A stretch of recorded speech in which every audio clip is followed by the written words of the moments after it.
Welcome back to my channel. आप सबका आपके अपने यूट्यूब चैनल पर हार्दिक स्वागत है।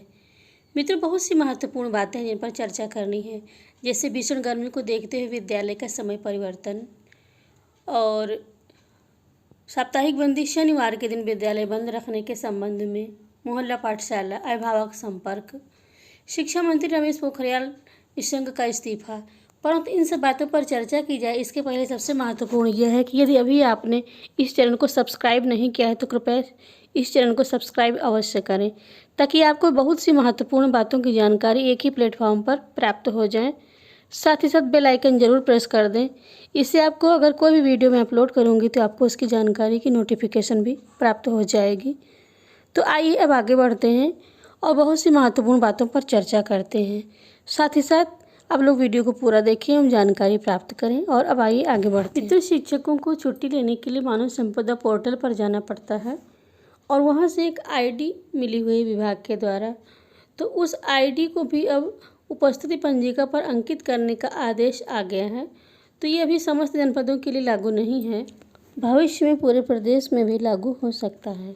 गर्मी को देखते हुए परिषदीय विद्यालयों का समय परिवर्तन करने और शनिवार को साप्ताहिक बंदी के दिन पूर्ववत विद्यालयों को बंद रखने के संबंध में ये देखिए, Uttar Pradesh junior high school पूर्व माध्यमिक शिक्षक संघ उत्तर प्रदेश बरेली मंडल की तरफ से है। और इन्होंने ये जो है ये ज्ञापन है 6 जुलाई को है, तो बाय ईमेल दिया गया है और लिखा गया है, सेवा में श्रीमान मंडलायुक्त महोदय बरेली मंडल बरेली, भीषण गर्मी में परिषदीय विद्यालयों का समय परिवर्तन करने एवं शनिवार को साप्ताहिक बंदी के दिन पूर्ववत विद्यालयों को बंद रखने के संदर्भ में है। मित्रों, यदि किसी एक मंडल की बात होती है तो ये उत्तर प्रदेश के सभी मंडलों के लिए लागू होनी चाहिए, क्योंकि भयंकर गर्मी तो है ही हर जगह और शनिवार को साप्ताहिक बंदी भी चल रही है, तो इस संबंध में विचार किया जाना चाहिए। तो लिखा गया है, श्रद्धेय निवेदन है कि इन दिनों जिस प्रकार पूरे देश अथवा प्रदेश में ही नहीं बल्कि पूरे विश्व में ग्लोबल वार्मिंग के कारण भीषण गर्मी का प्रकोप अपने चरम पर है और प्रदेश में कोविड-19 की स्थिति में 1 जुलाई 21 से परिषदीय विद्यालयों को टाइम एंड मोशन के आदेश के अनुरूप प्रातः 8 बजे से 2 बजे तक केवल शिक्षकों के लिए खोल दिया गया है। और जैसा कि आपको विदित है कि गर्मी के मौसम में शहरी सप्लाई की क्या स्थिति है, ऐसे में कल्पना कीजिए कि ग्रामीण परिषदीय विद्यालयों में विद्युत सप्लाई की स्थिति क्या रहती होगी। भीषण गर्मी होने के कारण अभिभावक भी विद्यालयों में बुलाने पर नहीं आ रहे हैं। उक्त स्थिति में संगठन का आपसे विनम्र आग्रह है कि भीषण गर्मी को देखते हुए यदि मंडल के परिषदीय विद्यालयों का संचालन समय प्रातः 8 बजे से 12 बजे तक कर दिया जाए और विद्यालय संबंधी कार्य अभिभावकों से संपर्क एवं मोहल्ला पाठशाला भी प्रातःकालीन सत्र में अच्छे से संलग्न कराए जा सकते हैं। महोदय, मुख्य सचिव उत्तर प्रदेश शासन द्वारा कोविड-19 की स्थिति में दिनांक 19 जून 21 को जारी गाइडलाइन के अनुरूप वर्तमान स्थितियों में शनिवार रविवार को साप्ताहिक बंदी लागू रहेगी। ऐसे में संगठन का आपसे ये भी आग्रह है कि गाइडलाइन के अनुरूप मंडल के परिषदीय विद्यालय गत सत्र 2020-21 की भांति वर्तमान सत्र 21-22 में शनिवार को बंद रखने का भी आदेश जारी करने का कष्ट करें। संगठन आपका आभारी रहेगा। अतः भीषण गर्मी में परिषदीय विद्यालयों का समय परिवर्तन करने एवं शनिवार को साप्ताहिक बंदी के दिन पूर्ववत विद्यालयों को बंद रखने के संबंध में संगठन का शिक्षक हित में किए गए उक्त आग्रह स्वीकार कर अंकित करें और उपकृत करें। सादर। फिर लिखा है, प्रतिलिपि सूचनार्थ एवं आवश्यक कार्यवाही हेतु प्रेषित श्रीमान जिलाधिकारी महोदय जनपद बरेली बदायूं पीलीभीत एवं शाहजहांपुर, सहायक शिक्षा निदेशक बेसिक तृतीय मंडल बरेली, जिला बेसिक शिक्षा अधिकारी जनपद बरेली बदायूं पीलीभीत एवं शाहजहांपुर, महोदय डॉक्टर विनोद कुमार शर्मा मंडल अध्यक्ष बरेली। मंत्रिमंडल विस्तार में नए मंत्रियों के शपथ ग्रहण के साथ ही कई मंत्रियों की कैबिनेट से छुट्टी भी हो गई। शिक्षा मंत्री रमेश पोखरियाल, श्रम एवं रोजगार मंत्री संतोष गंगवार, देवश्री चौधरी ने केंद्रीय कैबिनेट से इस्तीफा दे दिया। केंद्रीय कैबिनेट में बुधवार शाम को बड़ा बदलाव होना है। उससे पहले दिल्ली में सियासी हलचल जारी है। मंत्रिमंडल में नए नामों के जुड़ने से पहले कुछ पुराने नामों को विदाई दी जा रही है। केंद्रीय शिक्षा मंत्री रमेश पोखरियाल निशंक की कैबिनेट से छुट्टी हो गई है।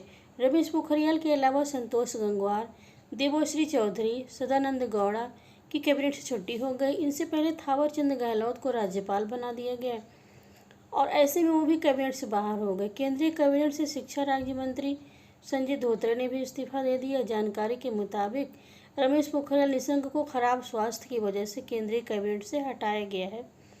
कोरोना होने के बाद से उनका स्वास्थ्य लगातार ठीक नहीं था। ऐसे में उन्हें मंत्रिमंडल से हटाया जा रहा है और भी कई मंत्रियों की छुट्टी हो गई है। पश्चिम बंगाल से सांसद देवश्री चौधरी की केंद्रीय मंत्रिमंडल से छुट्टी तय है। सूत्रों के मुताबिक प्रधानमंत्री नरेंद्र मोदी ने देवश्री चौधरी का इस्तीफा मांग लिया है। माना जा रहा है कि पश्चिम बंगाल के कुछ नए चेहरों को केंद्रीय कैबिनेट में जगह मिल सकती है। इन दो बड़े नामों के अलावा केंद्रीय मंत्री सदानंद गौड़ा का भी इस्तीफा लिया जा सकता है।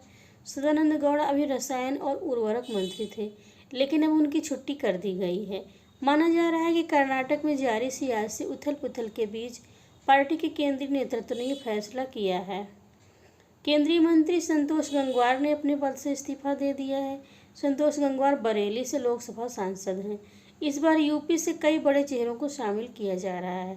थावर चंद गहलोत को राज्यपाल बनाया गया है और ये पता होना चाहिए कि नामों से पहले ही केंद्रीय मंत्री थावर चंद गहलोत को कर्नाटक का राज्यपाल नियुक्त कर दिया गया है। ऐसे में साफ है कि वो भी मंत्रिमंडल से बाहर कर दिए गए हैं। ऐसे में अभी तक 4 बड़े चेहरों का नाम सामने आया है जिनकी मोदी कैबिनेट से छुट्टी हो गई है और इनके नाम है रमेश पोखरियाल निशंक, संतोष गंगवार, देवश्री चौधरी, सदानंद गौड़ा, संजय धोत्रे, डॉक्टर हर्षवर्धन, प्रताप चंद्र सारंगी, थावर चंद गहलोत, इनको राज्यपाल बनाया गया है, और बाबुल सुप्रियो।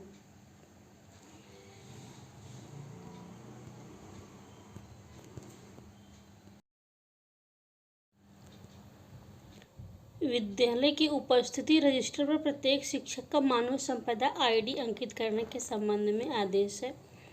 और ये देखिए, कार्यालय जिला बेसिक शिक्षा अधिकारी जौनपुर, समस्त खंड शिक्षा अधिकारी, नगर शिक्षा अधिकारी जौनपुर, समस्त एआरपी जौनपुर, समस्त प्रधानाध्यापक प्राथमिक एवं उच्च प्राथमिक विद्यालय जौनपुर। और दिनांक 6 जुलाई को आदेश आया है। इसका विषय है विद्यालय की उपस्थिति रजिस्टर पर प्रत्येक शिक्षक का मानव संपदा आईडी अंकित करने के संबंध में।